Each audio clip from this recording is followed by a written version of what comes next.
Welcome back. Malaviya, Vajpayee ఇద్దరు రాజకీయాల్లో మేరు నగధీరులే. ఒకరు దేశం కోసమే పుట్టి దేశ సేవలోనే ప్రాణాలు అర్పించారు. మరొకరు దేశ రాజకీయాలపై తనదైన ముద్ర వేస్తూ ముందుకు సాగుతున్న రాజకీయ ఉద్దండు.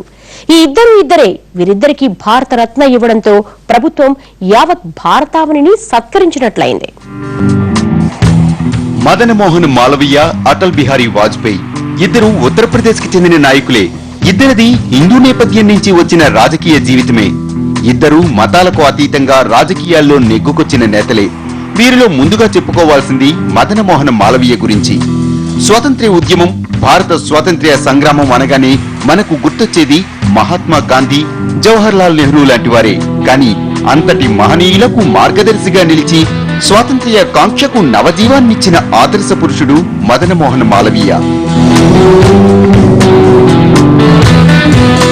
ఒక నాయకుడి ఔన్నత్యం గుర్తించడానికి ఆయన జీవిత చరిత్ర మొత్తం అధ్యయనం చేయనక్కర్లేదు. ఒక్క 10 గడియల పాటు ఆయన నడవడికను పరిశీలిస్తే చాలు. అలాంటి మహోన్నత వ్యక్తిత్వం మదన్ మోహన్ మాలవీయ సొంతం. తాను చదివిన జ్ఞానాన్ని ప్రపంచానికి పంచాలనుకున్నవాడే ఋషి. స్వార్థం విడిచి యావత్ దేశానికి విద్యా సుమగంధాలు అందించాలని తపించిన విద్యావేత్త మదన్ మోహన్ మాలవీయ.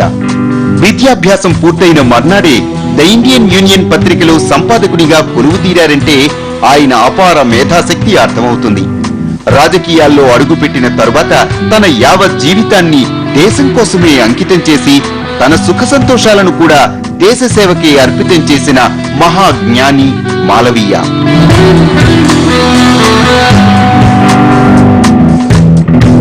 భారతమాతను దాస్య శృంఖలాల నుంచి విముక్తురాల్ని చేయడానికి గాంధీ, నెహ్రూలకు పూర్వమే నడుం బిగించిన సత్యాగ్రాహి మాలవీయ. అలహాబాద్ లో ఓ సంప్రదాయ కుటుంబంలో జన్మించిన మాలవీయ చిన్నతనం నుంచే వేదాలు చదివి యుక్త వయస్సులోనే సత్యమేవ జయతే నినాదాన్ని విశ్వవ్యాపితం చేసేందుకు కృషి చేశారు. విద్యావేత్తగా, కర్మయోగిగా జీవితాన్ని గడిపిన మాలవీయ అఖిల భారత జాతీయ కాంగ్రెస్ కు 1909, 1918లో 2 పర్యాయాలు అధ్యక్షుడిగా పనిచేశారు. ఆయన ఎందరో ఉద్యమవేత్తలకు మార్గదర్శనం చేశారు. జాతిపిత మహాత్మునికే దారి చూపిన మహనీయుడు మాలవీయ. ఆయన గురించి మహాత్ముడు ఎంత ఉన్నతంగా ఆలోచించారో ఆయన మాటల్లోనే విందాం. तो पहले लोकमान्य तिलक से मिलने गया. वे मुझे हिमालय जितने ऊंचे लगे. मेरे लिए उस ऊंचाई तक पहुंचना संभव नहीं था. फिर मैं श्री गोखले के पास गया. वे मुझे सागर जैसे गहरे लगे. मैं उतनी गहराई तक भी नहीं पहुंच सकता था. अंत में मैं मालवीय जी से मिला. वो मुझे गंगा की धारा की तरह निर्मल और पवित्र लगे. मैंने तय किया कि मैं उसी निर्मल धारा में गोता लगाऊंगा.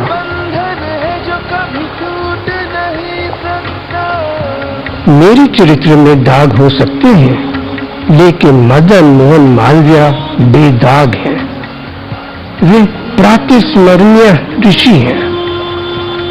सुबह सुबह उन्हें याद करने से వ్యక్తి స్వార్థ దల్దల్ से उबर सकता है.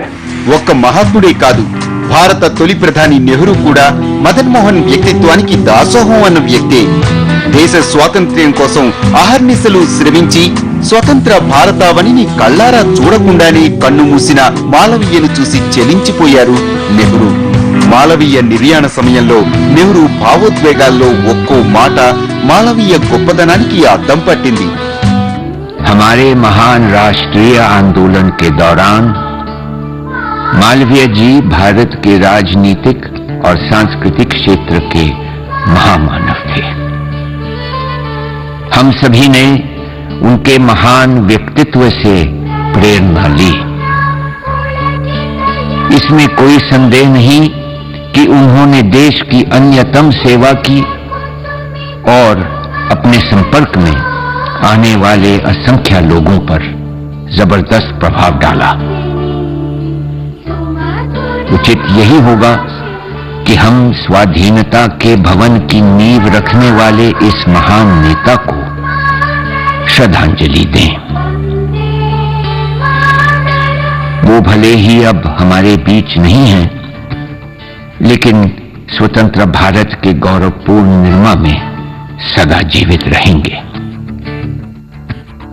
काश हम उनके योग्य उत्तराधिकारी बन सकें।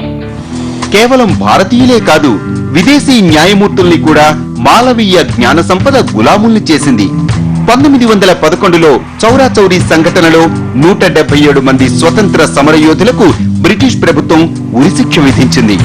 వారిని రక్షించగల సామర్థ్యం ఒక్క మాలవీయకే ఉన్నదని ఆయన్ను వకాల్తా పుచ్చుకోమన్నారు. అప్పటికి 20 ఏళ్ల కిందటే న్యాయవాద వృత్తిని వదిలేసిన మాలవీయ అందుకు వెంటనే సిద్ధమై కోర్టులో ముద్దాయిల తరపున వాదించారు. మదనమోహన వాదనలు విన్న బ్రిటిష్ న్యాయమూర్తి సర్ గ్రిమ్ వుడ్ మిరాస్ 3 సార్లు లేచి నిలుచుని మాలవీయకు అభినందనలు తెలిపారు. అంతేకాదు, ఆయన వాదనా పటిమకు తలొగ్గి ఈ కేసులో 156 మందిని నిర్దోషులుగా విడుదల చేశారట. తాను సమున్నత శిఖరాలకు ఎక్కాలనుకునేవాడు నాయకుడు, కానీ ప్రజలందరినీ సమున్నత స్థాయికి తీసుకెళ్లాలనుకునేవాడు నిజమైన నాయకుడు. అలాంటి అరుదైన నాయకత్వం మాలవీయ సొంతం. అందుకే భారతీయుల్ని విశ్వజనులుగా మార్చేందుకు వారణాసిలో బెనారస్ హిందూ యూనివర్సిటీని స్థాపించారు. అక్కడి నుంచి ఆయన చేసిన సేవలు అజరామరం, చిరస్మరణీయం.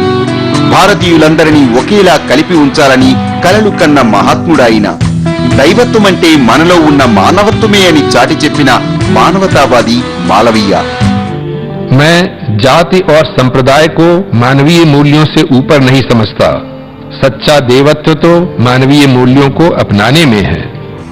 విదేశీయుల పెత్తనాన్ని సహించలేని మాలవీయ విదేశీ వస్తు బహిష్కరణకు పెద్ద ఎత్తున పిలుపునిచ్చారు. ఇందుకోసం అఖిల భారత స్వదేశీ సంఘాన్ని స్థాపించి ముందుకెళ్లారు.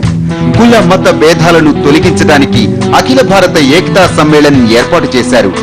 ఓసారి గాంధీ ఎరవాడ జైల్లో ఉపవాస దీక్ష చేస్తుంటే స్వయంగా వెళ్లి వారించిన మాలవీయ ఆనాటి సమస్యకు పరిష్కారంగా హరిజన సేవక్ సంఘ్ను ఏర్పాటు చేసి గాంధీతో దీక్షను విరమింపజేశారు. రాజకీయంగా ప్రజల్ని చైతన్యవంతుల్ని చేయటంలో మాలవీయకు మాలవీయే సాటి. मैं अल्पसंख्यकों की झूठी संतुष्टि में विश्वास नहीं करता, लेकिन न्याय की मांग है कि जो कुछ उनका प्राप्य है वह तो उन्हें मिलना ही चाहिए, न उससे कम और न उससे अधिक.